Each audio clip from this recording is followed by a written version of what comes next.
Hello दोस्तों, अपना YouTube channel NK study point में आप लोग का हार्दिक स्वागत करता हूं। आशा करते हैं कि आप लोग सब ठीक होंगे, स्वस्थ होंगे। ठीक है, आज मैं रीजनिंग का कुछ कॉन्सेप्ट लेकर आए हैं। वो कॉन्सेप्ट आज हम लोग पढ़ेंगे कैलेंडर का repetition year.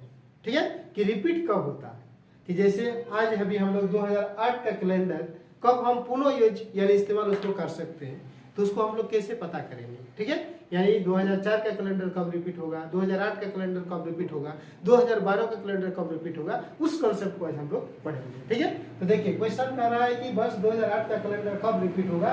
The calendar for the year 2008 will be the same for the year, मतलब सेम चीज सेम छुट्टी कब दिखाई पड़ेगा इस कैलेंडर का 2008 का। ठीक है, तो उसको जानने से पहले कुछ तरीका है, कंसेप्ट है, उसको हम लोग समझेंगे।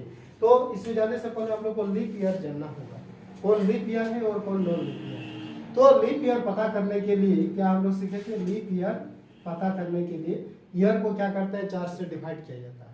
अगर 4 से डिवाइड करने के बाद अगर पूरा पूरी कट जाता है तो वो लीप ईयर, अगर 4 से भाग देने पर अगर पूरा पूरी नहीं कटता हो तो वह नॉन लीप ईयर होता है।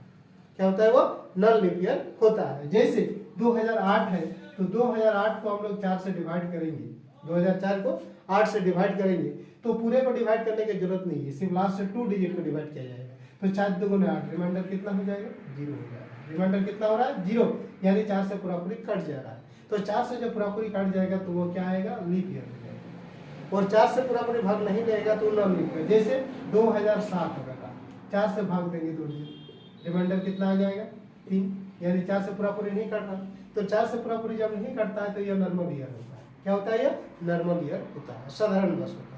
ठीक है, जैसे 1900 लीप ईयर है तो 1900, 2100, 2200, 2300 इस सब को देखने से या लीप ईयर है या नॉन लीप ईयर है वो पता करने के लिए 4 से डिवाइड न करके 400 से डिवाइड किया जाता है। कितना से, 400 से डिवाइड करते हैं। अगर 400 से अगर पूरा पूरी काट गया तो लीप ईयर है, 400 से अगर पूरा पूरी नहीं काटता है तो नॉन लीप ईयर है। तो 400 से पूरा पूरी ये देख रहे हैं कि नहीं काट रहा है तो यह क्या है, नॉर्मल ईयर, ये आपका नॉर्मल ईयर।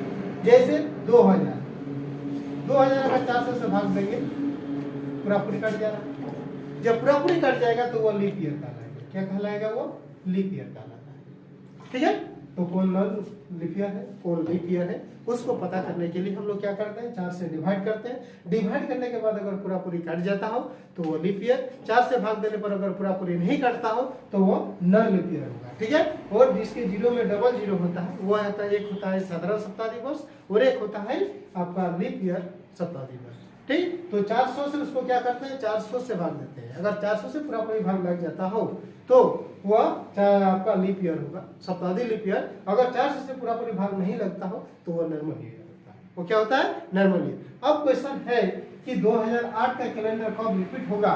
तो 2008 क्या है, इसमें हम लोग सबसे पहले देखेंगे कि 2008 जो है आपका है क्या चीज, आपका लीप ईयर है कि नॉर्मल ईयर है, उसको हम लोग पता करने के लिए भी ध्यान चाहिए कि 2008 देखिए 4 से पूरा पूरी काट जा रहा है। तो जब 4 से पूरा पूरी काट गया तो क्या हो गया, आपका लीप ईयर हो गया। तो अब देखना है इसका तरीका क्या है कि 2008 के कैलेंडर रिपीटेशन कब होगा। उसका कंसेप्ट क्या है कि 4 से भाग देने पर अगर रिमाइंडर 0 आता है, रिमाइंडर 0 आता है तो वो कितने साल बाद रिपीट होगा, वो जो रिपीट होगा रिमाइंडर 0 होता है तो वो 28 साल बाद रिपीट होता है। कितना, 28 साल बाद। अगर रिमाइंडर 1 आता है तो वो कितना साल बाद रिपीट होगा, 6 साल बाद रिपीट होगा। अगर रिमाइंडर 2 आता है तो कितना साल बाद रिपीट होगा, 11 साल। अगर रिमाइंडर 3 आता है तो कितना साल बाद रिपीट होगा, 2 या 3 आने पर 11 साल में रिपीट होगा। 1 आने से 6 साल में रिपीट होगा और रिमाइंडर 0 आने से 28 साल में रिपीट होगा। तो 0 जो आएगा आपका लीप ईयर में आएगा। रिमाइंडर 0 कब आएगा, लीप ईयर में, तो वो 28 साल बाद रिपीट होता है। एक या नॉन लीप ईयर जो होता है 11 साल बाद रिपीट होता है। नॉन लीप ईयर जो है 11 साल बाद रिपीट होता है।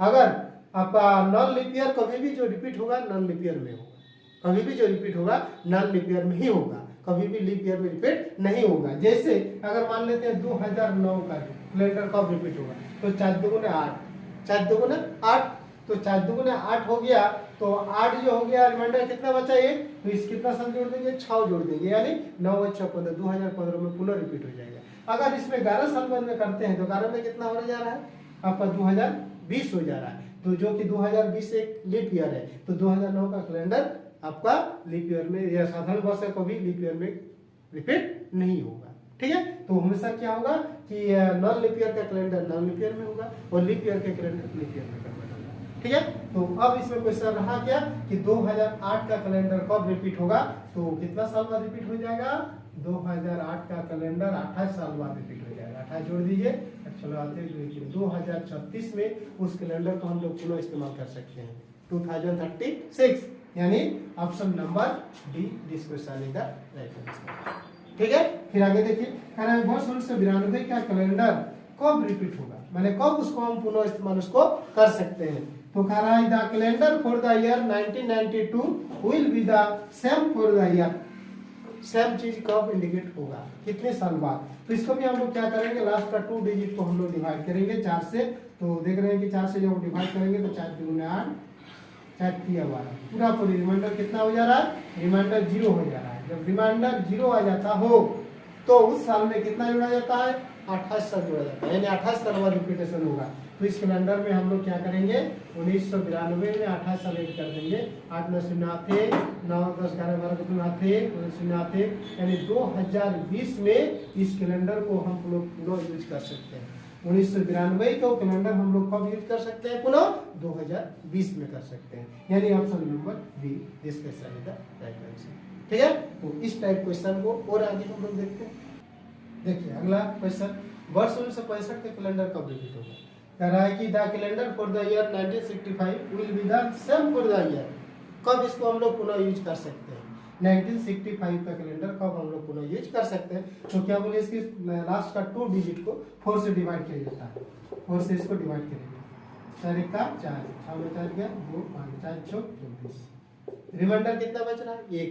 अगर रिमाइंडर 1 बचता हो तो उसमें कितना जोड़ना है, 6 साल बाद कैलेंडर रिपीट होता है। ठीक है, रिमाइंडर अगर 0 बचता हो तो 28 साल बाद, रिमाइंडर अगर 1 बचता है तो 6 साल बाद, रिमाइंडर अगर 2 या 3 बचता है तो 11 साल बाद रिपीट होता है। ठीक है, कितना साल बाद, 11 साल बाद। तो रिमाइंडर इसमें क्या बचा, 1 बचा, यानी 6 साल बाद ही बस पूरा रिपीट हो जाएगा, यानी 1965 प्लस 6, 6 5 11 1 6 7, 1971 में यह कैलेंडर हम लोग पुनः इसको यूज कर सकते हैं।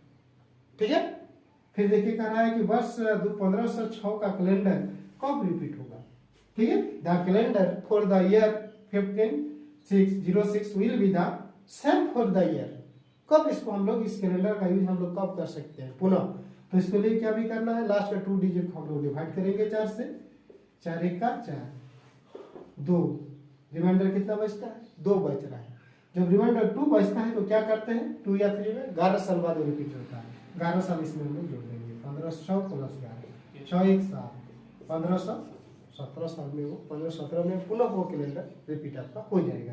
कराई the calendar for the year 1506 will be the same for the year, कब उसको हम लोग पुनः यूज कर सकते हैं, तो कब कर सकते हैं, 1517 में, ऑप्शन नंबर ए। ठीक है, फिर आगे देखते हैं क्वेश्चन।